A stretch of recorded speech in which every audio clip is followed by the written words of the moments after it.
इस दुनिया में जहाँ हर किसी के पास किसी न किसी तरह के मैजिक स्टार्स थे, वहीं फेमेसा नाम की ये लड़की बिना किसी स्टार के साथ पैदा हुई। जैसे ही ये बात उसके माँ बाप के सामने आई तो उन्होंने उसे बुरी तरह मार पीट कर घर से बाहर निकाल के मरने के लिए छोड़ दिया। यहाँ तक कि उस विलेज के लोगों ने उसे इतना जलील किया कि उसे अपनी जान बचाने के लिए खुद के ही विलेज से भागना पड़ा। लेकिन फिर एक दिन बीच जंगलों में फेमेसा की मुलाकात एक एफ रैंक स्लाइम से होती है, जो कि असल में एक SS रैंक स्लाइम था, और वहीं से उसकी जिंदगी पूरी तरह बदल गई। इन सब की शुरुआत एक छोटे से घर से होती है, जहां एक आदमी बाहर बैठा अपना काम कर रहा था कि तभी उसे अंदर से एक बच्चे के रोने की आवाज आती है। जैसे ही वो दौड़ कर अंदर जाता है तो मेड बताती है कि तुम्हें एक बेटी हुई है। दोनों ही पेरेंट्स बहुत खुश होते हैं क्योंकि ये उनकी दूसरी बेटी थी और उस बच्चे का नाम रख देते हैं फेमेसा।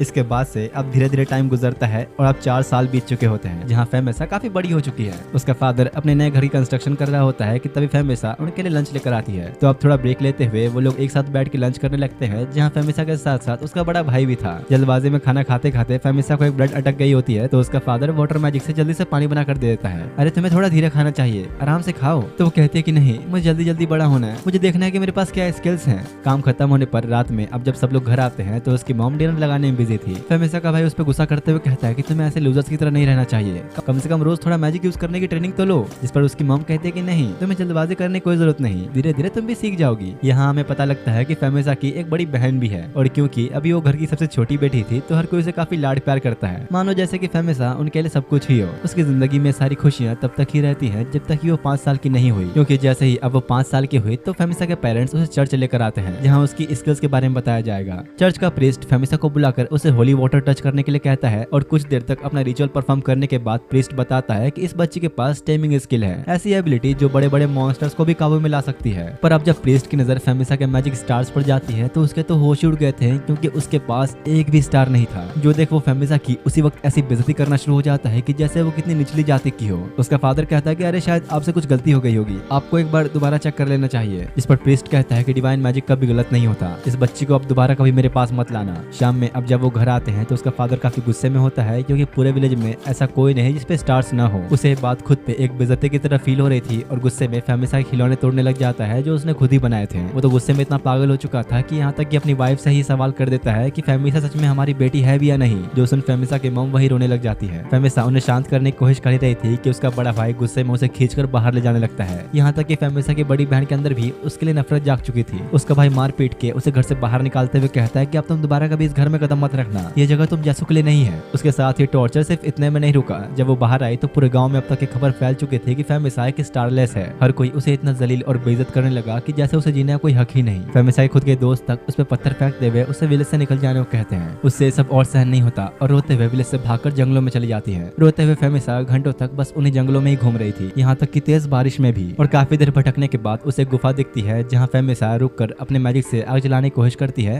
पर कर नहीं पाती, और बार बार कोशिश करने की वजह से उसकी एनर्जी वही खत्म हो गई और वहीं बेहोश हो जाती है। काफी देर बाद अब जब रात में उसकी आंखें खुलती हैं तो एक बूढ़ी औरत वहाँ बैठी थी, जिसका नाम है लूबा, और एक फॉर्चून टेलर है जिसके पास सिर्फ एक स्टार्स हैं। लूबा पूरे विलेज की सबसे बूढ़ी औरत थी जिसकी हर कोई रिस्पेक्ट करता है। और यहाँ ये बात पता लगती है कि लूबा को पहले से ही पता था कि फेमेसा के साथ ये सब कुछ आगे चल के होने वाला है। एक विजन के जरिए उन्होंने ये सब कुछ काफी पहले ही देख लिया था। वो उसे बताती है कि शायद तुम्हें ये बात याद ना हो, पर जब तुम 2 साल की थी तो मैं तुमसे मिलने आई थी। उन दोनों के बीच कुछ देर तक बैठ के बातें होती हैं, और बस इसी दिन के बाद से लूबा हमेशा फेमेसा के साथ रहने लगी और उसे इस दुनिया के बारे में हर एक चीज सिखाया, कैसे पढ़ना है, कैसे लिखना है, और जरूरत पड़ने पर इन घने जंगलों में कैसे सरवाइव करना है। लूबा रोज आकर फेमेसा को हर एक चीज सिखाती, यहाँ तक कि वो उसे एक 3rd डायमेंशनल मैजिक बैग भी देती है, जिसके अंदर फेमेसा के लिए आगे पढ़ने वाली जरूरतों का सारा सामान था। साथ ही लूबा उसे एक बुक भी देती है जिसमें इस वर्ल्ड से रिलेटेड हर चीज के बारे में जानकारी थी। अब वैसे तो लूबा हमेशा फेमेसा के साथ ही रहा करती, लेकिन फिर अचानक कुछ दिनों बाद से ही उनका आना बंद हो गया। फेमेसा को भी धीरे धीरे फिक्र होने लगी थी, तो वो विलेज वापस जाती है पता करने के लिए कि आखिर बात क्या है, जो शायद उसे नहीं करना चाहिए था, क्योंकि जाते ही उसे पता लगता है कि लूबा अब नहीं रही, जो सुन के वो बिल्कुल सदमे में ही चली जाती है। अब इससे पहले कि फेमेसा अपने इस गम से उभर पाती, पूरे विलेज में हंगामा होना शुरू हो गया था कि लूबा की मौत उस मनहूस बच्ची की वजह से हुई। सबको ऐसा लगने लगा था कि फेमेसा श्रापित है, यहाँ तक कि उसे खुद के फादर ने कह दिया था कि उस जैसी स्टारलेस बच्ची को इस दुनिया में जीने का कोई हक नहीं। और ये सब देख फेमेसा पूरी तरह से टूट जाती है। इससे पहले कि वो समझ पाती कि उसके साथ हो क्या रहा है, विलेज के सभी लोग उसके जान के प्यासे हो चुके थे, क्योंकि उनके लीडर ने सबको फेमेसा के खिलाफ भड़काते हुए उसे ढूंढने के लिए भेज दिया था। और उसके बाद से ही हर कोई उसे मारने की तलाश में निकल जाता है, जो देख फेमेसा अपने कदम बिना रोके भागते हुए जंगलों में आ जाती है।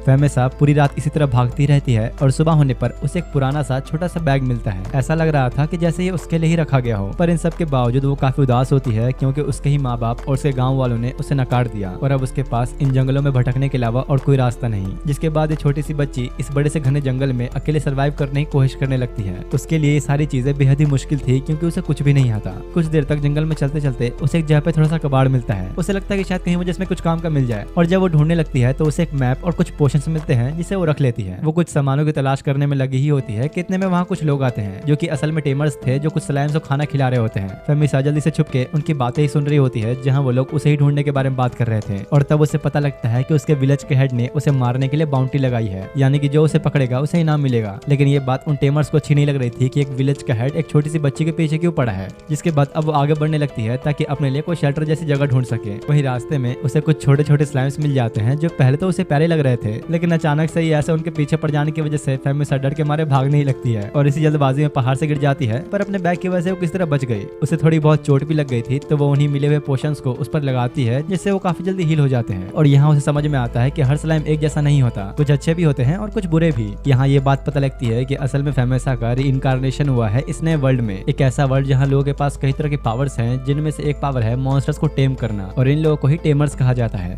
अब कुछ देर तक उस छोटे से तालाब में नहाने के बाद फेमेसा बाहर आकर सोचती है कि शायद अब मुझे करना चाहिए जैसा कि फॉर्चून टेलर ने कहा था और वो अपने बाल काट के खुद को एक लड़के के रूप में बदल लेती है। अपना नया नाम आईवी रख लेती है क्योंकि फॉर्चून टेलर ने उसे कहा था कि एक लड़की की तरह घूमना उसके लिए बहुत खतरनाक हो सकता है। जिसके बाद आईवी आगे बढ़ने के लिए निकल पड़ती है जहाँ उसे कुछ पत्तों पे बैठा एक छोटा स्लाइम मिलता है। इस स्लाइम का कोई नाम नहीं था और ये बेहद ही कमजोर था। आईवी जब अपनी मॉन्स्टर बुक में चेक करती है तो उसे पता लगता है कि इन स्लाइम्स को अब तक का सबसे वीकेस्ट स्लाइम कहा जाता है जो सिर्फ मैक्सिमम एक दिन तक ही जिंदा रह सकते हैं। यहाँ तक कि ये स्लाइम इतना कमजोर था कि बस एक हल्के से हवा के झोंके से ही उड़ने लग जाता है तो जल्दी से उसे वो पकड़ लेती है। आईवी को ये स्लाइम इतना पसंद आता है कि वो उसे अपना दोस्त बना लेती है, भले ही एक दिन के लिए ही सही। जिसके बाद अब रात में दोनों एक साथ लेटे होते हैं और आईवी उसे अपनी लाइफ के बारे में बताने लगती है कि कैसे इस दुनिया में 5 साल के होते ही बच्चों को नई नई स्किल सिखाई जाती है ताकि उन्हें कुछ स्टार्स मिले। इन स्टार्स के बेसिस पर यह डिसाइड होता है कि किसे कितनी रिस्पेक्ट मिलेगी और किसे कितना पैसा। यहाँ तक कि खुद आईवी के फादर के पास भी बस 2 ही स्टार्स थे और फिलहाल उसके पास जो सारी चीजें हैं वो उसे एक फॉर्चून टेलर लूबा ने दिया था। सिर्फ वही एक थी जिसे शायद आईवी की फिक्र थी, पर अभी हाल ही में उसकी डेथ हो गई जिस वजह से आईवी हमेशा हमेशा के लिए अकेली हो चुकी है और वो ये सारी बातें उस स्लाइम को बताते हुए काफी इमोशनल भी हो गई थी। पर फिलहाल अभी वो काफी खुश थी क्योंकि उसे एक स्लाइम के रूप में एक नया साथी मिल गया और इसी तरह बातें करते करते वो सो जाती है। जिसके बाद अगले दिन सुबह सुबह जब आईवी उठती है तो वहाँ वो स्लाइम नहीं था, मतलब कि शायद वो गायब हो चुका है। वो भले इस बात से काफी उदास थी लेकिन उसने खुद को इतना समझदार बना लिया है कि वो अपनी हर मुसीबतों का सामना कर सकती है। वो सोचती है कि अब चाहे जो भी हो, जैसा कि फॉर्चून टेलर ने मुझे कहा था, मुझे अब रॉयल कैपिटल के लिए निकलना चाहिए। और अब वहाँ जाने का रास्ता देखने के लिए जैसे ही अब वो मैप उठाती है तो वो स्लाइम भाई साहब उसमें ही आराम कर रहे होते हैं, यानी कि वो एक दिन में गायब नहीं हुआ क्योंकि स्लाइम भले ही वीक था पर सबसे काफी अलग है। जिसके बाद अब वो जंगलों में उस स्लाइम के साथ आकर अपनी बुक में देख के समझ रही होती है कि एक मॉन्स्टर को कैसे टेम किया जाता है। उसे पता लगता है कि एक मॉन्स्टर को टेम करने के लिए कुछ मैजिकल एनर्जी को उसकी तरफ पास करना होगा। अगर उसने वो एक्सेप्ट कर लिया तो वो ग्लो करने लगेगा, जिसका मतलब कि तुमने उसे टेम कर लिया और तब तुम्हें उसे एक नाम भी देना होगा। और अब जब ये सब पढ़ने के बाद वो ऐसा करने की कोशिश करती है तो वो स्लाइम ग्लो करने लगता है और आसमान की तरफ देखते हुए सोचती है कि तुम स्काई की तरह ब्लू हो तो चलो मैं तुम्हारा नाम रखती हूँ सोरा।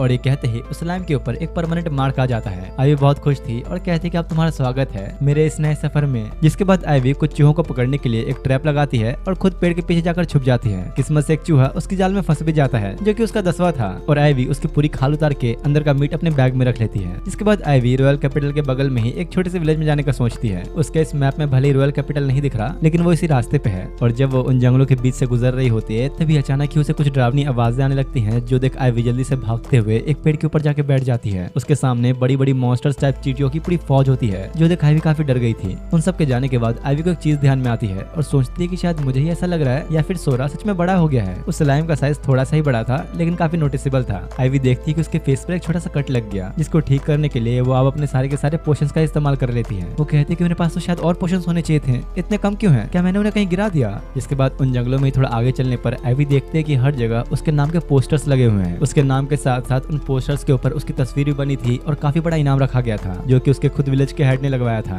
आईवी ये सब देखकर एक पल को डर तो जाती है पर फिर खुद से कहती है कि नहीं, अब मैं वो फेमेसा नहीं रही, मैंने अपना रूप पूरी तरह बदल लिया है तो मुझे टेंशन लेने की जरूरत नहीं। जिसके बाद अगले दिन वो एक छोटे से विलेज में पहुंचती है तो यहाँ का नजारा तो बिल्कुल ही अलग था। यहाँ सभी लोगों के पास अलग अलग स्किल्स होती हैं जैसे कि फायर, वाटर, रनिंग और सुपर स्पीड। साथ ही कुछ लोग तो ऐसे भी थे जिनके पास सर्च करने की स्किल्स थी जो दिखाई भी सोचती है कि काश मेरे पास भी कोई ढंग की स्किल होती। अब कुछ देर तक उसी टाउन में घूमने फिरने के बाद वो एक मीट शॉप पर जाके दुकानदार से पूछती है कि क्या आप ताज़ा मीट खरीदना चाहेंगे। असल में आईवी यहाँ पर उन चूहों का ही मीट बेचने आई थी जो उसने जंगल से कलेक्ट किया था। उसके पास काफी ज्यादा मीट था तो उसे काफी अच्छे पैसे भी मिल जाते हैं। अब मुझे पता है कि तुम में से कुछ लोग सोच रहे होंगे कि भाई ये चूहे खाते हैं, तो मुझे भी नहीं पता क्यों, बस खाते हैं। इधर आईवी अब उन्हीं कमाए हुए पैसों से कुछ बंस खरीद लेती है और शाम होने पर आराम से एक पेड़ पे बैठ के दोनों उसे खाने लगते हैं। पर जब वो सोरा को आधा खिलाने की कोशिश करती है तो वो अजीब सा ही मुंह बनाने लगता है। उसे ऐसी चीजें कुछ खास पसंद नहीं थी और न ही वो इन्हें खा सकता है। जिसके बाद अगली सुबह घूमते फिरते उसे फिर से अब वो कूड़े कचरे का ढेर मिल जाता है जहाँ उसे कई सारे अलग अलग पोशंस दिखते हैं और काफी सारे तो पहले एक्सपायर हो चुके थे। आईवी जैसे ही सबको इकट्ठा करके एक जगह पर रखती है तो सोरा सारे पोशंस को अपने अंदर एब्जॉर्ब कर लेता है, जो देखा जाए तो काफी हैरानी वाली बात थी क्योंकि इस तरह इन ऑर्गेनिक चीजों को एब्जॉर्ब कर लेने वाली स्किल सिर्फ हायर लेवल स्लैम्स के पास होती है। ये देख आईवी उसे कुछ और भी पोशंस एब्जॉर्ब करने के लिए देती है जो वो नहीं करता, वो सिर्फ ब्लू पोशंस को ही पीता है।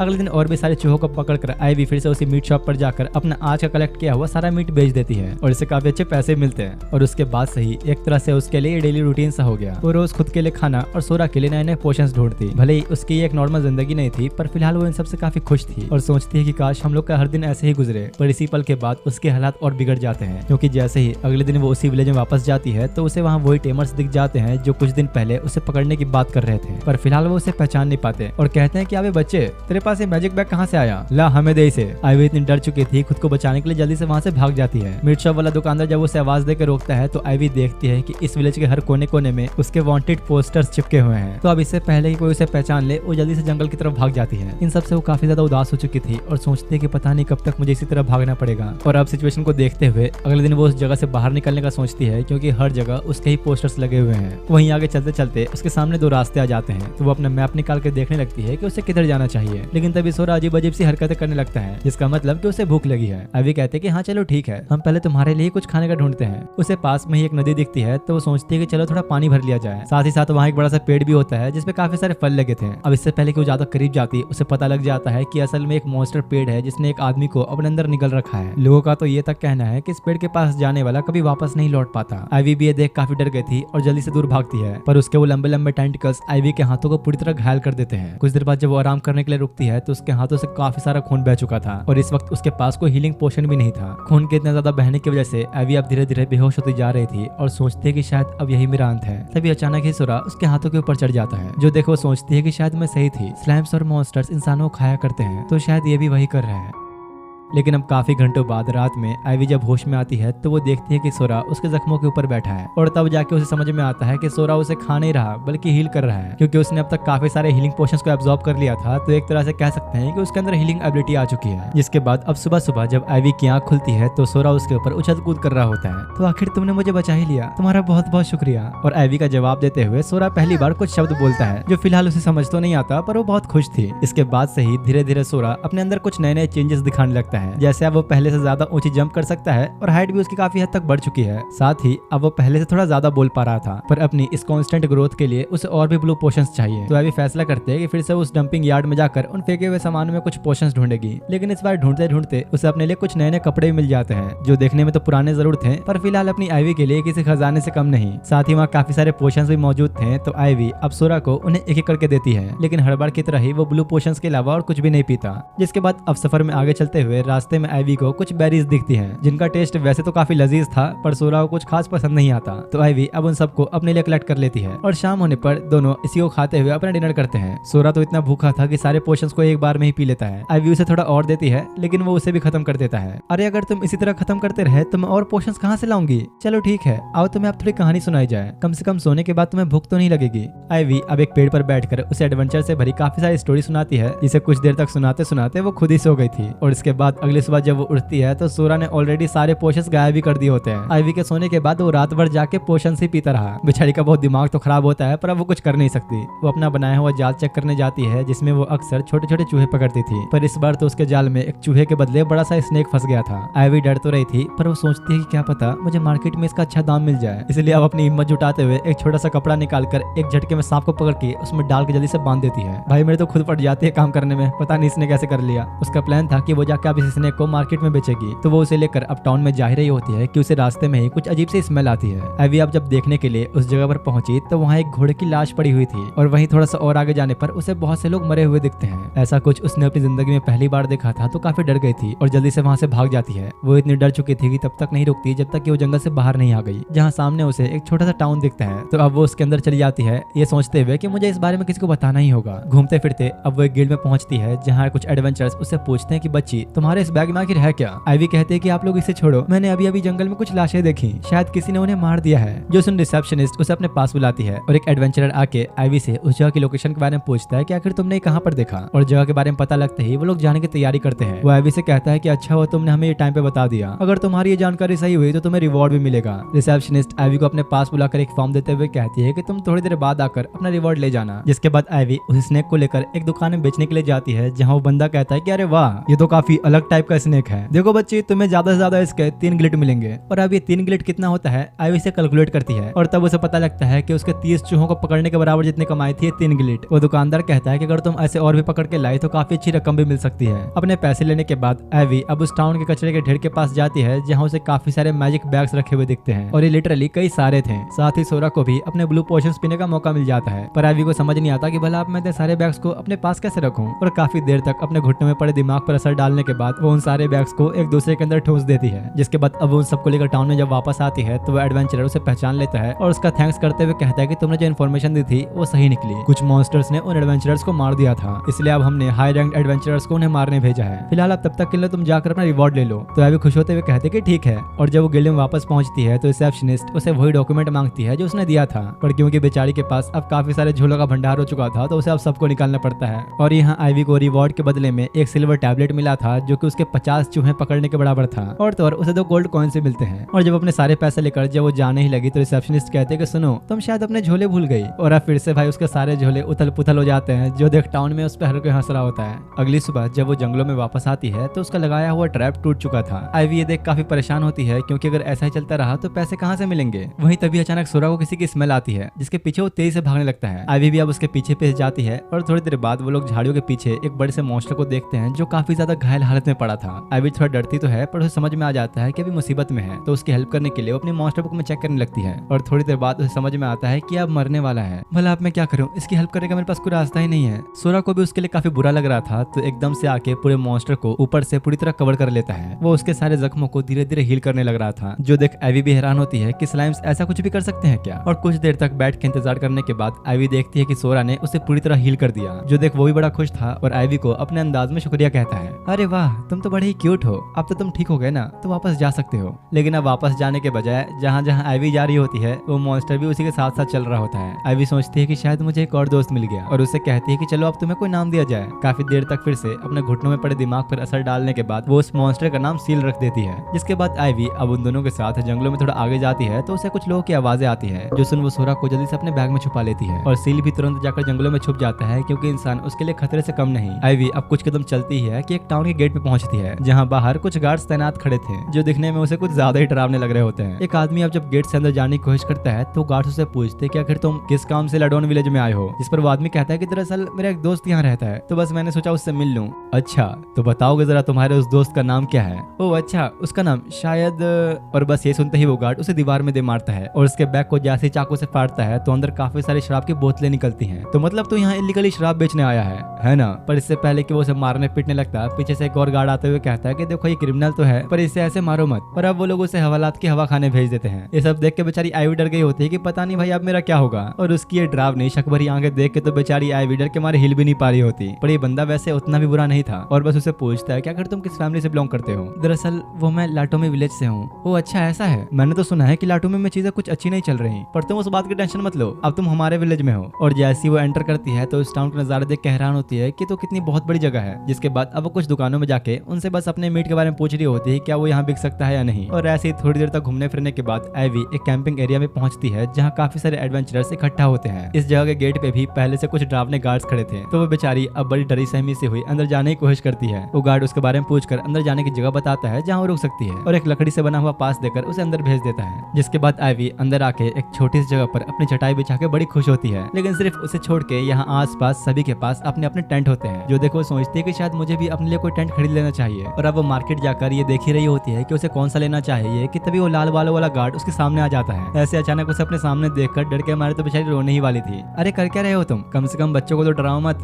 इस लाल बाल वाले का नाम ऑक्टो और व्हाइट बाल वाले का नाम वैली है। वो आईवी को कहता है कि चलो आओ, तुम्हें टेंट खरीदना है ना तो मेरे साथ आओ। और वो दोनों उसे एक बूढ़े आदमी की दुकान पर लेके आते हैं। अरे बुढ़ाओ देखो तो जरा, तुम्हारे लिए कस्टमर लाया हूँ मैं, ये मेरे साथ है। इस बच्चे को अच्छे से अच्छा और मजबूत से मजबूत टेंट दो। वो जब बूढ़ा आदमी अब जब उसके लिए टेंट देख ही रहा होता है तो आईवी थोड़ी घबरा जाती है और पूछती है कि भला आखिर इसकी कीमत क्या होगी, क्या एक सिल्वर टैबलेट इसके लिए काफी होगा। जो सुन वो लोग अब खुद ही हैरान हो जाते हैं और पूछते हैं कि भला तुम्हारे पास इतने पैसे कहाँ से आए। तो आईवी उन्हें सारी बातें बताती है कि कैसे गिल्ड में एक मॉन्स्टर अटैक की जानकारी देने पर उसे ये एक रिवॉर्ड के बदले में मिला था। जो सुन वो बूढ़ा उसे अब एक बढ़िया सा टेंट निकाल कर देता है और कहता है कि तुम्हें इस पे अपनी अच्छी सी एक निशानी लगा देनी चाहिए। जो सुन आईवी मानकर लेकर टेंट पे सोरा का नाम लिख देती है। ये निशान इसलिए लगाने जरूरी होते हैं ताकि टेंट कहीं घूमे ना। और क्योंकि उनकी नजर में आईवी एक छोटा बच्चा था तो वो बूढ़ा उसे गिफ्ट के तौर पर एक मैजिक बैग दे देता है। जो देख वो भी काफी खुश होती है और उन गार्ड्स को थैंक्स कहती है हेल्प के लिए। आईवी कैंपिंग एरिया में वापस जाकर रात होने से पहले अपने टेंट को अच्छे से लगा लेती है। अब देखा जाए तो ये बस एक कपड़े का टुकड़ा था लेकिन उसके लिए ये किसी घर से कम नहीं। और फाइनली अपने टेंट के अंदर जाके वो सोरा को बाहर निकाल लेती है। ये देखो अब यही हमारा घर है,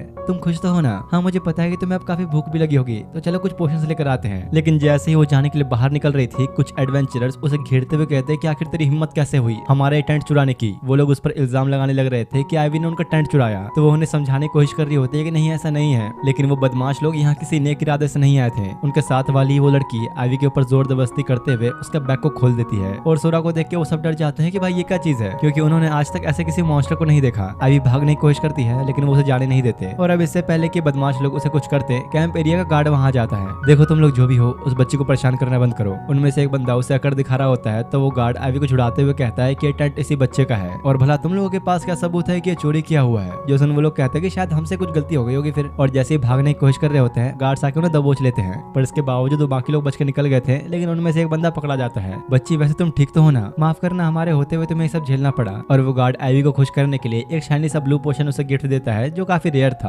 प्लीज इसे मेरी माफी के तौर पर रख लो। और आईवी को वो पोशन देके वो गार्ड वहां से चला जाता है। बेचारी तो बस इस चीज से इतनी खुश हो जाती है कि रात को सोरा को एक छोटी सी पार्टी देते हुए कहते हैं कि लो आज जितना मन है वो खा लो। पर भाई ये स्लाइम भी बड़ा तेज था, उसने सब सुन लिया था तो आईवी को नया वाला पोशन निकालने के लिए कहता है नहीं मैं तुम्हें ये वाला नहीं दे सकती, ये सिर्फ फीलिंग के लिए है।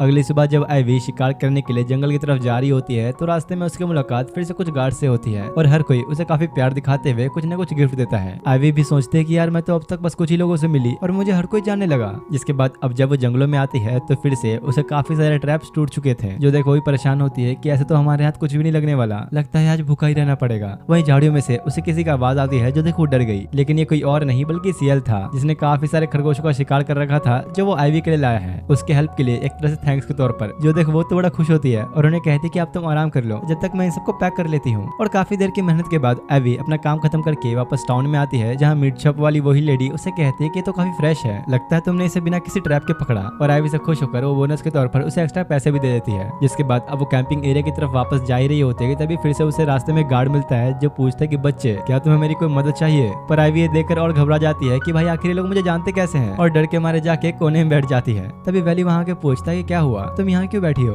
और तब उसके पूछने पर वो बताता है कि असल में ऑक्टो ने सभी गार्ड्स को ऑर्डर दिया है कि अगर आईवी नाम का कोई बच्चा मिले तो उसकी हेल्प करना, शायद इसलिए सब तुमसे इतना फ्रेंडली हो रहे हैं। जो सुन आईवी भी हैरान होती है कि भाई उसे इतनी पसंद आ गई क्या मैं। अब वैली के जाने के बाद वो फलों की दुकान पे कुछ फ्रूट्स लेने जाती है जहाँ उसका फेवरेट फ्रूट ज़ारो भी था जो कि उसके लाटो में विलेज का ही है पर फिलहाल कुछ ज्यादा ही महंगा है। तो दुकानदार बताता है कि हाँ ये इसलिए क्योंकि इस साल उनकी फसल कुछ खास अच्छी नहीं हुई। हर साल वहाँ की फॉर्च्यून टेलर लूबा ज़ारो फ्रूट की फसलों का परफेक्ट टाइमिंग बताया करती थी। उनकी वजह से ही उस विलेज की फाइनेंशियल कंडीशन भी स्ट्रॉन्ग रहती थी। पर इस बार जब वो बीमार पड़ी तो विलेज के हेड ने उसे दवाइयां देने से मना कर दिया और उनके मरने के बाद उस हेड ने सारा इंजाम फेमिसा नाम की एक छोटी सी बच्ची पर लगा दिया और इसी वजह से इस बार उनकी फसल बिल्कुल खत्म सी हो गई। जो सुन आईवी काफी उदास सी हो जाती है। दुकानदार कहता है कि तुम भी लाटोमी विलेज से हो ना, तो क्या तुमने भी उस जगह को छोड़ दिया। और वो दुकानदार आईवी का थोड़ा मूड ठीक करने के लिए उसे एक ज़ारो फ्रूट देते हुए कहता है कि शायद तुमने भी काफी कुछ झेला है पर कभी हार मत मानना। आईवी अब जब शाम होने पर अपने टेंट में वापस आती है तो ये सोच के परेशान हो रही थी कि पता नहीं उसके मॉम डैड का क्या हाल होगा। लेकिन उसके ये सब सोचने से कुछ बदल नहीं जाएगा, क्योंकि आखिर में तो उसके खुद के माँ बाप ने भी उसे अपना नहीं समझा। लेकिन फिलहाल वो खुश थी कि कम से कम यहाँ के लोग उसके विलेज जैसे नहीं, यहाँ हर कोई आईवी को पसंद करता है। अब पूरी रात सुकून से सोने के बाद आईवी अगले दिन जब उठती है तो सुबह सुबह ही अपना सामान बांधकर फिर से शिकार पर निकल पड़ती है और जाने से पहले सभी गार्ड्स को बाय कहते हुए जा रही थी।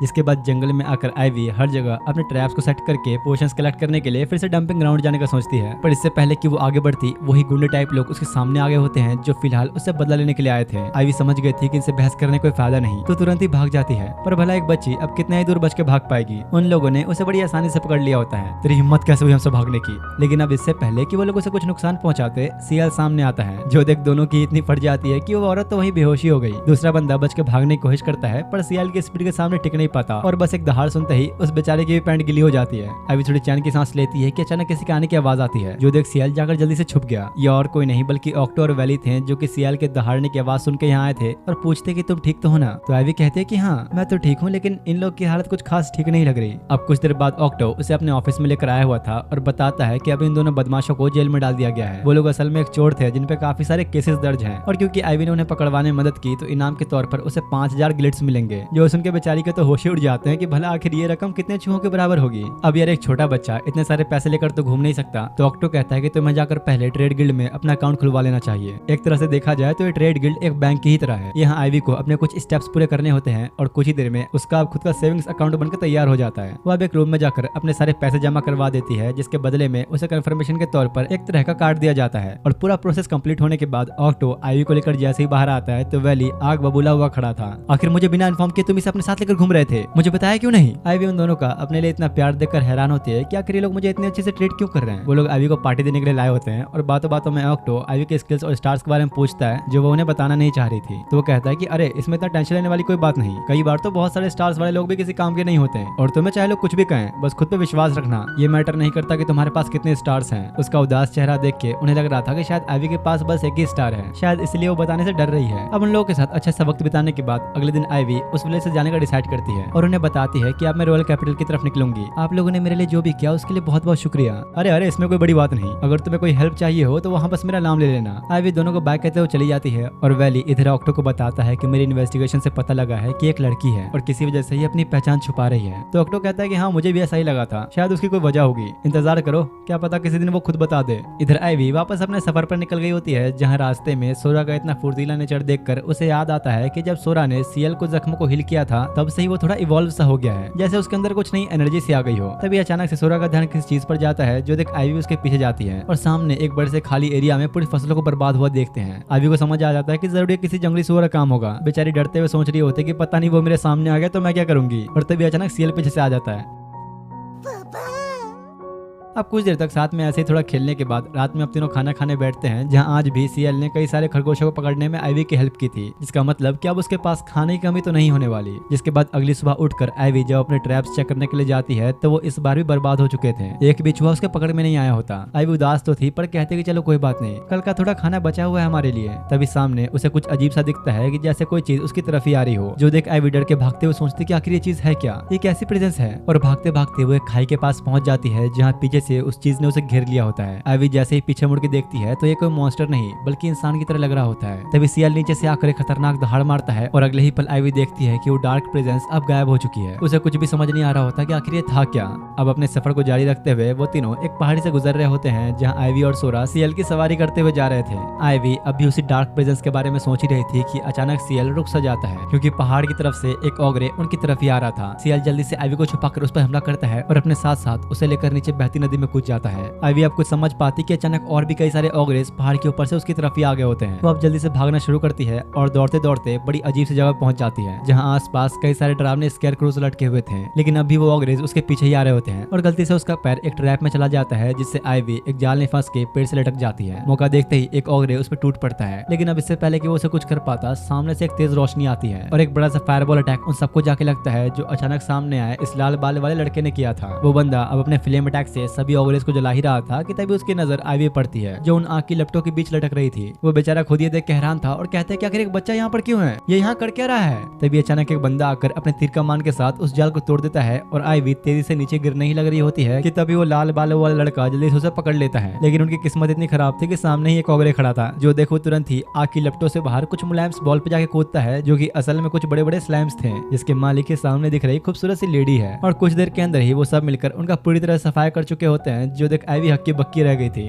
अब बाहर आकर वो सब लोग आईवी को अपना इंट्रोडक्शन देते हुए बताते हैं कि हम सब लोग सप्रेशन स्क्वाड के मेंबर्स हैं जिन्हें ऐसे ही मॉन्स्टर्स को मारने के लिए भेजा गया है। वो अच्छा, तो मतलब ये ट्रैप्स भी आप लोगों ने ही लगाए थे? हाँ सही कहा, लेकिन तुम्हें कोई चोट तो नहीं लगी? अरे नहीं नहीं, मैं ठीक हूँ। वो सभी लोग अब बारी बारी करके आईवी को अपने बारे में बताते हैं। जो सुन वो भी अपना नाम बताते हुए कहते हैं कि आप लोगों से मिलकर मुझे बहुत अच्छा लगा, मैं लाटो में विलेज से हूँ। इसके बाद अब वो सब लोग बाहर निकलने के लिए आगे बढ़ रहे होते हैं जहाँ वो आईवी से पूछते हैं कि आखिर तुम इस जंगल में कर क्या रही हो। आईवी बताते हैं कि मुझे ओटोलवा टाउन जाना है, मैं उसी सफर पे ही थी कि रास्ते में सब कुछ हो गया। तो वो कहते हैं कि अगर ऐसा है तो तुम हमें ज्वाइन कर सकती हो। जो सुन वो तो बड़ा खुश होती है कि उसे इतने सारे लोगों के साथ सफर करने का मौका मिलेगा। थोड़ा आगे आने के बाद लीडर आईवी को उनका कैंप दिखाता है जहाँ वो लोग आज रुकने वाले हैं। वो लोग जाने के लिए आगे ही बढ़ते हैं कि इतने में आईवी की नजर सील पे पड़ती है जो वहीं आसपास टहल रहा था। आईवी खुश तो होती है पर बेचारी ये सोच कर डर गई थी कि कहीं उसे कोई देख न ले, इसलिए अब इशारों इशारों में उसे जाने का सिग्नल दे रही होती है जिसे वो भी थोड़ा बहुत समझ गया था और जंगलों में जाकर छुप जाता है। रात होने पर अब वो लोग कैंप पे आते हैं जहाँ आईवी पहली बार इतने सारे एडवेंचरर्स को एक साथ देख रही थी। लीडर बताता है कि यहाँ हम सभी के अलग अलग टेंट हैं तो तुम जहाँ चाहो रुक सकती हो। वहीं उन सबके मॉन्स्टर्स को लेकर कोई मीटिंग होने वाली थी तो वो लोग चले जाते हैं पर आईवी तब तक उसी लाल बाल वाले बंदे लेटर के साथ रुकती है जिसे खाना बनाने का काम दिया गया था। पर असल में तो बेचारे को कुछ बनाना आता ही नहीं, वो बस अपनी फायर कंट्रोल स्किल को यूज करने के अलावा और कुछ नहीं कर सकता।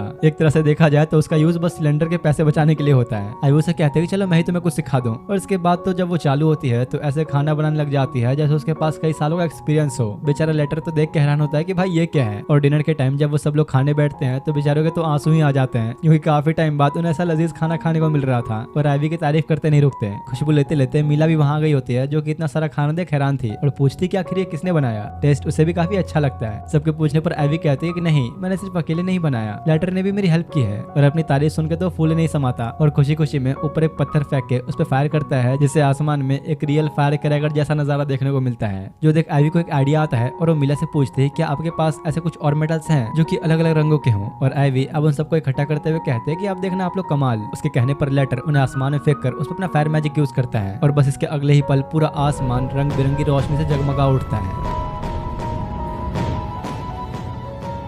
उनका अब खाना पीना हो जाने के बाद आईवी उन सभी डिशेस को धोने के लिए लग जाती है। जो देख लीडर उसे मना करता है कि तुम ये क्यों कर रही हो। तो कहते हैं कि नहीं, कम से कम मुझे आप कुछ करने दीजिए, मैं ये खुद करना चाहती हूँ। जो सुनो वो लीडर भी अब क्या ही कहता। अब साफ सफाई खत्म होने के बाद आईवी अपने टेंट में सोने चली गई होती है। दूसरी तरफ स्क्वाड का लीडर अपने मेंबर से उसके बारे में ही बात कर रहा होता है कि आईवी एक बच्चा है फिर भी अकेले ऐसे खतरनाक सफर पे निकला है। वो तो फिजिकली भी काफी कमजोर है, पता नहीं कैसे सर्वाइव कर पाएगा। लीडर कहता है कि शायद उसे ये डर है कि कहीं वो हमारे किसी काम ना आ पाए, उसके साथ जरूर कुछ तो हुआ है।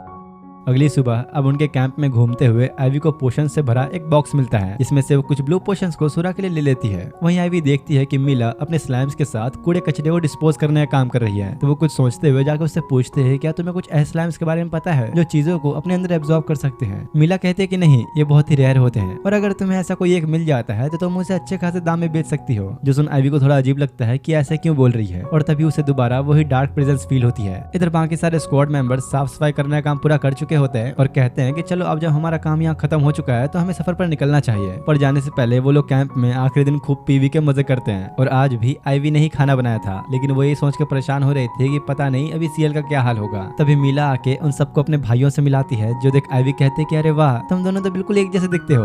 दरअसल यार मीला के दोनों भाई जुड़वा थे। आईवी पहली बार एक शक्ल के दो लोग देख रही है इसलिए थोड़ी हैरान थी। वो आईवी से बातें ही कर रहे होते हैं कि तभी कुछ हट्टे कट्टे लोग सामने आते हैं। जो देख मीला का भाई टोल्टो कहता है कि चलो यहाँ से चलें। तब लेटर आईवी को बताता है कि ये लोग लाइटनिंग ग्रुप से हैं जिनका मीला के भाइयों के साथ रिलेशन कुछ अच्छा नहीं। लाइटनिंग ग्रुप का लीडर बुराल्ड पूछता है तो तुम इस बच्चे की देखभाल कर रहे हो। हाँ, इस बच्चे का नाम है आईवी और कल से ये भी हमारे साथ रहेगा। इनकी बातचीत के बाद आईवी जब सोने जाती है तो एक बार फिर से उसे वही डार्क प्रेजेंस फील होती है। जो देख डरते हुए वो जल्दी से सोरा को अपने बैग में छुपा लेती है। तभी बाहर से लेटर की आवाज आती है जो आईवी से ब्रेकफास्ट के लिए हेल्प मांगने आया था। आईवी को तो पहले लगता है कि शायद लेटर की आवाज से उसे प्रेजेंस फील हुई पर इस बार सोरा का रिएक्शन काफी अजीब था। जो देख उसे याद आता है कि जब सोरा मीला के साथ था तो भी उसका रिएक्शन कुछ ऐसा ही था, इसलिए अब वो एक एक करके सारे स्क्वाड मेंबर्स का नाम सोरा के सामने लेती है ताकि उसका रिएक्शन देख सके। और तब उसे समझ में आता है कि सोरा सिर्फ मीला के नाम पे ही ऐसा अजीब सा रिएक्शन देता है, मतलब कि मीला के साथ जरूर कुछ गड़बड़ है। जिसके बाद अब अगले दिन जब वो सभी लोग ओटोलवा टाउन पहुंचते हैं तो बाहर खड़ा गार्ड आईवी को फॉर्म पे कुछ डिटेल्स फिल करने को कहता है और पूछता है कि क्या तुम्हारे पास कुछ ऐसा है जिसे तुम अपनी आईडी प्रूफ के तौर पर दिखा सको। तो आईवी अब अपना वो अकाउंट स्टोन दिखा देती है जो उसे अकाउंट बनवाने में मिला था। गार्ड ने जैसे उसे चेक किया तो वो ग्लो करने लगता है, मतलब कि आईडी कंफर्म हो चुकी है और वो अंदर जा सकती है। ये टाउन पूरा लोगों से भरा हुआ था और आईवी इस बात को देख के हैरान होती है कि तो पिछले वाले से भी ज्यादा बड़ा है। लेटर कहता है कि चलो हम सोने के लिए पहले कोई जगह ढूंढ लेते हैं। और अब उन्हें घूमते फिरते शाम हो जाती है जहाँ वो लोग अब एक खाली ग्राउंड में अपना टेंट लगाकर डिनर कर रहे होते हैं। उनकी आपस की बातचीत से पता लगता है कि ये टाउन जितना बाहर से खूबसूरत दिखता है उतना ही अंदर से खतरनाक है। यहाँ बच्चों को स्लेव्स बनाकर बेचा जाता है, तो इसलिए सबको अब आईवी पर नजर रखनी होगी ताकि उसके साथ ऐसा कुछ ना हो। उनकी बात सुन आईवी उन्हें बताती है कि एक बार मेरे साथ ऐसा कुछ पहले हुआ था, किसी अजीब सी चीज ने मेरा पीछा किया था। जो सुनते ही वो लोग अपने आसपास एक व्हील बैरियर लगा देते हैं ताकि कोई उनकी बातें न सुन सके। और तब आईवी उन्हें बताती है कि जंगलों के बीच एक डार्क प्रेजेंस ने मेरा पीछा किया था। वो लगभग मुझ पे हमला करने ही वाला था, लेकिन वहीं मौजूद एक बड़े से मॉन्स्टर की दहाड़ की वजह से वो गायब हो गया। और आईवी बताती है कि मैंने कल रात भी ठीक ऐसी ही डार्क प्रेजेंस फील की थी। जो सुन वो लोग अब आपस में शक करने लगते हैं कि हम में से कौन हो सकता है इस सबके पीछे।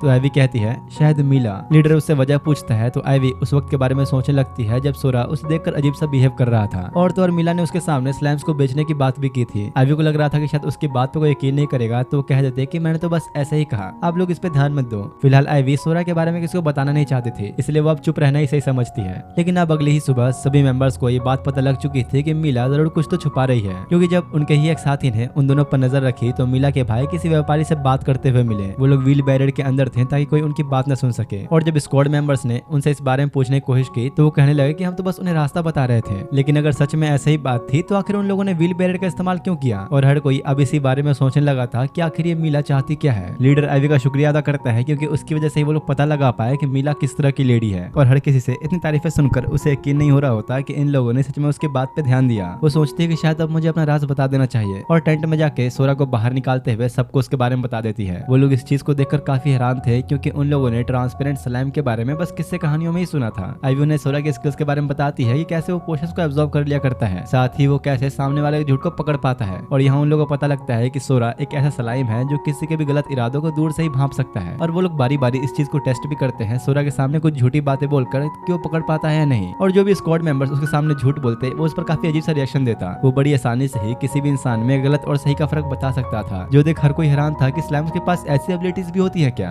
उसी रात अब वो सब लोग बैठ के प्लानिंग करने लगते हैं कि वो कैसे किडनैपिंग के पीछे छुपे इस ऑर्गेनाइजेशन को बाहर लाएंगे। पर वहीं लेटर को ये बात जान के अब भी काफी बुरा लग रहा होता है कि मीला भी उनमें ही शामिल है। लीडर कहता है कि अगर हमें इस बारे में अच्छे से जानना है तो हमें उनमें से पहले किसी को पकड़ना होगा। आईवी के पूछने पर वो लोग बताते हैं कि ये सब कुछ आज से 7 साल पहले शुरू हुआ था, जहाँ एकदम से कुछ बच्चे अचानक से गायब होने लगे थे। तब ये बात सामने आई कि एक ऐसी ऑर्गेनाइजेशन है जो इन सब में इन्वॉल्व है और तब से ये किडनैपिंग के केसेस और बढ़ चुके हैं। इन लोगों को इस बात पे भी शक था कि ग्रीन गिल के साथ कोई और भी गद्दार है जो इनकी जानकारी बाहर लीक कर रहा है। और हाँ, यहाँ मैं बता दूं कि ग्रीन गिल वही स्क्वाड मेंबर्स हैं जिनके साथ मीला के दोनों भाई काम करते हैं। और इन सभी लोगों का ग्रीन गिल की टीम पर इतना विश्वास इसलिए था क्योंकि उन्हें नोबल्स ने प्रमोट किया था। सिर्फ वही एक थे जिन्हें नोबल से रिवॉर्ड मिला। इन सब की बातें अब ध्यान से सुनने के बाद आईवी कहते हैं कि शायद ऐसा भी हो सकता है कि नोबल्स भी उसी किडनैपिंग ऑर्गेनाइजेशन का एक पार्ट हो सकता है कि उन्होंने ग्रीन गिल के पास्ट और आप लोग को देखते हुए उन्हें प्रमोट करने का डिसीजन लिया होगा ताकि वो लोग उनका साथ दें। ये सारी बातें सुन के आप वो लोग हैरान थे कि हम लोग इतने टाइम से समझ नहीं पाए और एक 7 साल का बच्चा इतनी जल्दी इतना सब कुछ समझ गया। तो आईवी कहती है कि नहीं, मैं 7 साल का नहीं, आज 9 साल का हो चुका हूँ। ओह, तो मतलब आज तुम्हारा बर्थडे है, हैप्पी बर्थडे। और सब लोग उसके लिए तालियां बजाते हुए उसे बर्थडे विश करते हैं, जो देख आईवी शर्मा जाती है। और यही लीडर आईवी से कहता है कि मुझे इस प्लान को आगे बढ़ाने के लिए तुम्हारे स्लाइम की हेल्प चाहिए। और अब अगली सुबह वो लोग उस टाउन के एडवेंचर गिल्ड में आते हैं, जहाँ एंटर करते ही उनके सामने रुगफील्ड नाम का एक बंदा बैठा होता है जो कि यहाँ का गिल्ड मास्टर है। साथ ही वहाँ गिल्ड कैप्टन और वाइस कैप्टन भी थे, जिन्हें सोरा भी अप्रूव कर देता है कि हाँ, इनमें कोई दिक्कत नहीं है। और अब थोड़ा नाटक करते हुए बुराल्डो एक छोटा सा स्टोन निकालकर उसमें से उन लोगों को देखता है ताकि गिल्ड मास्टर के सामने ये साबित हो सके कि ये किसी मैजिकल स्टोन का कमाल है, जिससे वो लोग किसी भी धोखेबाज के बारे में पता लगा सकते हैं जो उस ऑर्गेनाइजेशन वालों के साथ मिला हुआ है। ये उनका बस एक छोटा सा नाटक था सोरा और उसकी रियल एबिलिटी को छुपाने के लिए। गिल्ड मास्टर कहता है कि अगर सच में ऐसा है तो हमें तुम्हारी जरूरत होगी, उन धोखेबाजों को ढूंढना अब तुम्हारी जिम्मेदारी है। तो अब गिल्ड मास्टर की परमिशन मिल जाने के बाद वो लोग मर्चेंट हाउस में आते हैं, जो कि पहले उन ऑर्गेनाइजेशन वालों का बेस हुआ करता था। पर एक रेड पड़ने के बाद वो सारे भाग गए। अब वो लोग जब गेट पे खड़े गार्ड्स के पास जाते हैं तो सोरा उनमें से एक को देख के काफी अजीब बिहेव करता है, मतलब कि वो बंदा एक ट्रेटर है या कह सकते हो कि एक धोखेबाज। जिसके बाद अब वो लोग अंदर आते हैं बाकी के गार्ड्स और एडवेंचरर्स को चेक करने के लिए। और धीरे धीरे ये करते करते दिन से शाम हो जाती है और आईवी भी काफी थक चुके थे। वो लोग अपना कैलकुलेशन करते हैं कि उन्होंने कितने इतने लोग को चेक किया और रिजल्ट निकलता है कि 157 में से टोटल 38 गार्ड्स धोखेबाज हैं। वो लोग इस बारे में बात कर ही रहे थे कि तभी दोनों नोबल्स ये कहते हुए अंदर आते हैं कि हम यहीं से गुजर रहे थे, तो सोचा जरा तुम्हारे इन्वेस्टिगेशन की प्रोग्रेस देख लें। दोनों नोबल्स जब अपना इंट्रोडक्शन दे रहे होते हैं तो उनमें से एक को देख के सोरा काफी घबरा जाता है, मतलब कि नोबल भी खुद एक धोखेबाज था। एगर को बहुत ही गुस्सा आता है कि यहाँ तो साले नोबल्स भी उनके साथ ही मिले हुए हैं, मतलब इतने वक्त से हम इन गद्दारों का साथ दे रहे थे। अगर ये जगह सच में उन ऑर्गेनाइजेशन वालों का बेस हुआ करता था तो उन्हें रेड के दौरान यहाँ कोई सुराग क्यों नहीं मिला। जिस पर आइवी कहती है कि क्या पता उन मिले हुए गार्ड्स ने उन्हें पहले जानकारी दे दी हो। लेटर कहता है कि हाँ सही कहा, हमें अब पहले उन सबूतों को ढूंढना होगा। जिसके बाद अब वो सब लोग वहाँ की लाइब्रेरी के अंदर जाकर सारे पेपर्स और डॉक्यूमेंट्स की तलाश शुरू कर देते हैं, पर काफी देर ढूंढने के बाद भी उन्हें कुछ नहीं मिल रहा था कि तभी आइवी की नजर एक बुक पर जाती है, जिसे देख के लग रहा था कि उस बुक को कई बार अपनी जगह से हिलाया गया है। तो चेक करने के लिए आइवी एक चेयर के ऊपर चढ़ के जैसे ही उस बुक को उतारने की कोशिश करती है तो वो अंदर की तरफ चला गया और अचानक से ही एक हिडन रूम का डोर खुल जाता है जो कि उस शेल्फ के पीछे था। यहाँ अंदर काफी सारे बड़े बड़े बॉक्सेस रखे हुए थे, तो वो लोग अब उन सबको एक करके खोलना शुरू करते हैं। और भाई यहाँ तो पूरे खजाने का भंडार भरा हुआ था। हजारों गोल्ड कॉइंस के साथ साथ उन लोगों को कुछ ऐसे डॉक्यूमेंट्स भी मिल जाते हैं जिससे इस ऑर्गेनाइजेशन का सारा कच्चा चिट्टा बाहर आ जाएगा। और अब इससे पहले कि किसी और को उनके आने का पता लगे, वो लोग कमरे का सारा सामान पहले जैसा रख के बाहर निकल जाते हैं और आइवी को समझाते हैं कि अब खतरा हम पे और बढ़ने वाला है, तो बिना बताए कहीं मत जाना और अगर किसी चीज की जरूरत हो तो हमें बुला लेना।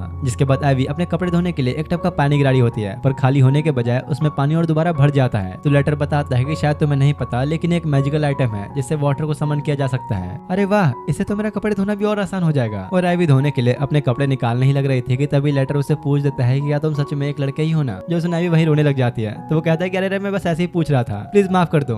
इतने दिनों तक साथ रहने की वजह से आइवी को लेटर पे काफी विश्वास हो चुका था, तो वो उसे खुद ही बता देती है कि मैं एक लड़की हूँ और कहते कि प्लीज तुम इस बारे में किसी को बताना मत। लेटर कहता है कि हाँ तुमने सही कहा, लड़कियों के लिए ऐसे घूमना काफी खतरनाक हो सकता है, चिंता मत करो मैं किसी को भी नहीं बताऊंगा। वो लोग बात ही कर रहे थे कि इतने में मीला भी वहाँ आ गई और आइवी से कहते हैं कि वैसे हम लोग को साथ में वक्त बिताए काफी टाइम हो चुका है, यहाँ बगल में ही एक स्वीट शॉप है, क्या तुम चलना चाहोगे मेरे साथ। और क्योंकि आइवी मीला के बारे में सब पहले से जानती थी तो उसे थोड़ी घबरा रही होती है। तो लेटर कहता है कि क्या मैं भी साथ आ सकता हूँ, मैंने सिर्फ आइवी को इन्वाइट किया है न कि तुम्हें, लेकिन चलो कोई बात नहीं, अगर तुम्हें भी आना है तो हम पांचों चलते हैं। और तभी मीला के दोनों भाई भी आ जाते हैं जो कि साथ में ही जाने वाले हैं। वो पांचों अब एक स्वीट शॉप में आते हैं जिसका नाम है फ्लो फ्लो, और इस जगह पर आने का डिसीजन लेटर ने ही लिया था मीला के साथ रॉक पेपर सीजर्स खेलकर। उन सबका जब खाने में ध्यान होता है तो लेटर पूछता है कि वैसे तुमने आइवी को इनवाइट क्यों किया। तो कहते हैं कि नहीं, मीला बस आइवी की काफी तारीफें करती थी तो हमने सोचा क्यों ना उससे मिल लें। इतने में आइवी की नजर सोरा पे पड़ती है जो कि उन तीनों से ही काफी डर रहा था। और वहीं बातों बातों में वो लोग आइवी का मजाक बनाते हुए चिढ़ाने लगे थे कि लड़का तो कितना लड़कियों जैसा दिखता है। जो सुन लेटर काफी गुस्से में आ गया होता है और कहता है कि अगर तुमने दोबारा उसका मजाक उड़ाया तुम्हारे लिए अच्छा नहीं होगा। अरे माफ कर दे, ऐसे ही मजाक कर रहे थे हम तो। मीला उन्हें शांत करने की कोशिश करती है तो अब उसका ही मजाक बनाने लग जाते हैं कि यार तुम तो बोले ही मत, टेमिंग जैसी बेकार सी स्किल है बस तुम्हारे पास, अगर किसी बड़े मॉन्स्टर को टेम कर पाती अपनी स्किल से तो कुछ बात भी होती। आइवी मीला को डिफेंड करते हुए कहते कि नहीं, आपके पास भी कमाल की स्किल है। अरे छोड़ो भी, अच्छी स्किल उसे कहा जाता है जिससे कम से कम थोड़े पैसे कमा जा सके, जो कि सिर्फ हम जैसे एडवेंचरर्स के पास होती है। अब उन लोगों के चले जाने के बाद जब वो लोग बाहर आते हैं तो लेटर आइवी को परेशान देख उसे कहता है कि चिंता मत करो, जहाँ हम अभी थे वहाँ का मालिक पहले एक एडवेंचरर हुआ करता था और वो मेरा काफी अच्छा दोस्त भी है, तो वहाँ तुम्हें कोई चाह के भी हाथ नहीं लगा सकता था। और तब आइवी को समझ में आता है कि लेटर उन्हें यही क्यों लाया था, शायद अगर वो कहीं और जाते तो उनके खाने में जहर भी मिला हो सकता था। जिसके बाद अब शाम में सारे स्क्वाड मेंबर्स एक साथ बैठे होते हैं जहां लीडर आइवी से पूछता है कि आखिर तुम लोग वहां पर गए ही क्यों, ये जानने के बाद भी कि वो लोग तुम्हारे साथ कुछ भी कर सकते हैं। और क्योंकि यार सभी स्क्वाड मेंबर्स के आइवी के साथ होने के बावजूद उन लोगों ने आइवी को किडनैप करने की कोशिश की, इसलिए हर कोई परेशान होकर सोच रहा होता है कि अगर वो लोग इस हद तक जा सकते हैं तो उन्होंने बाकी बच्चों के साथ क्या किया होगा। आइवी उन्हें कहते हैं कि शायद ऐसा भी हो सकता है कि ग्रीन गेल बस एक मोहरा हो, असली धोखेबाज तो उनके साए में छुपा है। जो सुना वो लोग भी सोचने लगते हैं कि अगर कुछ जल्दी नहीं किया तो पूरा शहर इन क्रिमिनल से भर जाएगा।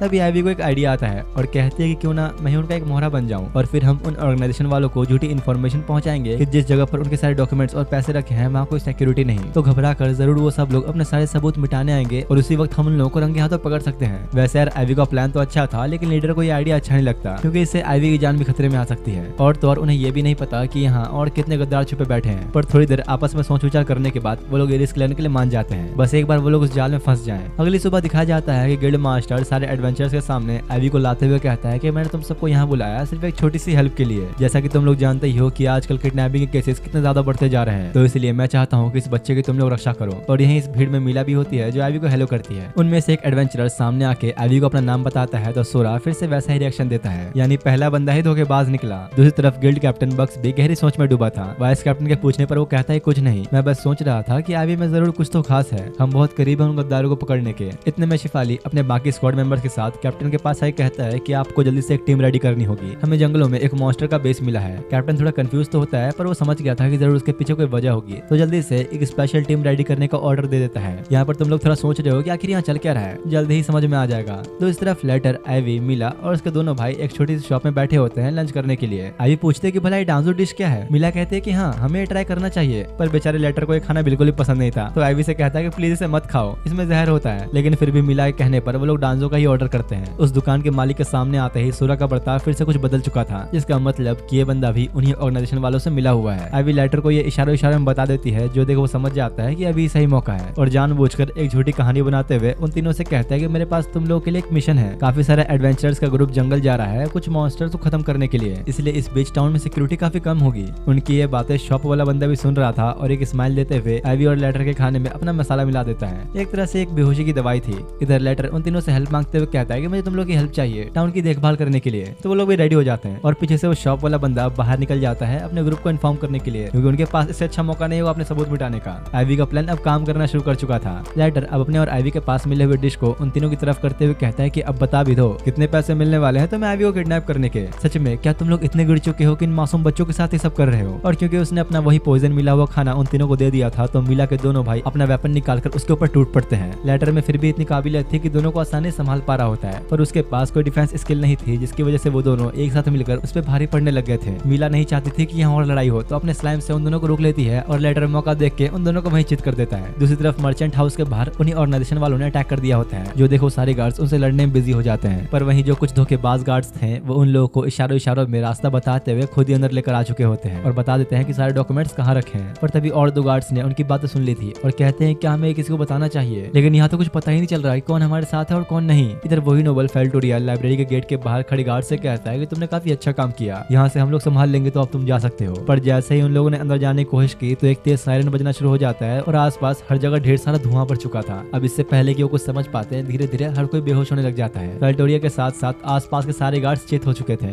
दूसरी तरफ गिल्ड कैप्टन स्पेशल यूनिट वाली टीम को जंगल की तरफ ले जा रहा था कि तभी वाइस कैप्टन उससे कहता है कि हमारे पीछे सारे धोखेबाज घात लगाए बैठे हैं। अरे रहने दो, वैसे भी सब हमारे जाल में फंस चुके हैं। और कैप्टन उसके हाथों में एक डिवाइस पकड़ा देता है। शायद तुम्हें ये बात यहाँ पर समझ ना आई हो, लेकिन इन लोगों ने सिर्फ उन एडवेंचरर्स और गार्ड्स को मॉन्स्टर पकड़ने के लिए जंगल में लाया है जो पहले से ही ऑर्गेनाइजेशन वालों के साथ मिले हैं। उनके पीछे वो सारे धोखेबाज अपनी तलवार निकालकर हमला करने के लिए तैयार थे, और जैसे ही उन लोगों ने अटैक किया वो लोग उसे डॉज करते हुए उसी डिवाइस को यूज करते हैं। और अगले ही पल वो सब एक इलेक्ट्रिक जाल में फंस गए थे जो पूरा बिजली के झटकों से भरा हुआ था। और उसी डिवाइस का यूज करते हुए वाइस कैप्टन अब बाकियों को भी उसी ट्रैप में फंसा लेता है। साथ ही अपने लीडर और उन सारे स्क्वाड मेंबर्स ने भी उन लोगों को ठिकाने लगाना शुरू कर दिया था। हमें सबको पकड़ना होगा, किसी को भी जाने मत देना। पर देखते ही देखते कुछ ही देर के अंदर उन लोगों ने सबको ढेर कर दिया होता है। बक्स भी अब जब उनकी असलियत बताते हुए उन्हें गद्दार कहता है तो वो लोग मानने को ही तैयार नहीं होते। पर फिर कुछ ताजे बिजली के झटके खाने के बाद सबकी अकल ठिकाने आ जाती है। उन लोगों ने अब सभी गद्दारों के साथ साथ नोबल फिल्टोरिया को भी पकड़ लिया था, जिसके लिए लीडर आईवी का बहुत शुक्रगुजार था, क्योंकि उसके बिना ये सब नहीं हो पाता। फिल्टोरिया जाते हुए उन्हें धमकाने लगता है कि तुम लोग शायद भूल रहे हो, तुमने एक नोबल से पंगा लिया है।